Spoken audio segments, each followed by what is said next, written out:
আসসালামু আলাইকুম, আশা করছি সবাই ভালো আছেন। তো যে মায়ের আলট্রাসোনোগ্রাফি করা হয়েছে, তো ওনার এখন 8 মাস শেষ হয়ে 9 মাস চলতেছে আর কি। 33 সপ্তাহ 5 দিন দেখতে পাচ্ছেন।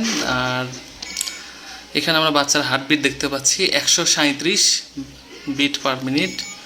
আর এখানে দেখতে পাচ্ছেন টার্টল সাইন এবং স্ক্রোটাম।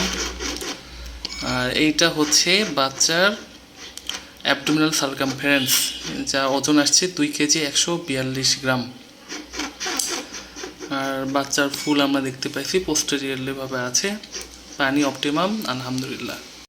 আবার অনেক মা জিজ্ঞাসা করেন যে স্যার, গর্ভের ফুল সামনে নাকি পিছনে, কোনটাতে বেশি উপকার আর কি। তো সামনে বা পিছনে দুইটাই স্বাভাবিক, তবে গর্ভফুল যেহেতু পিছনে, এটা দেখতে পাচ্ছেন পোস্টেরিয়রলি বা পিছনে আছে, তো পিছনে যদি থাকে তো এটা স্বাভাবিক একটু ভালো বেশি হয়।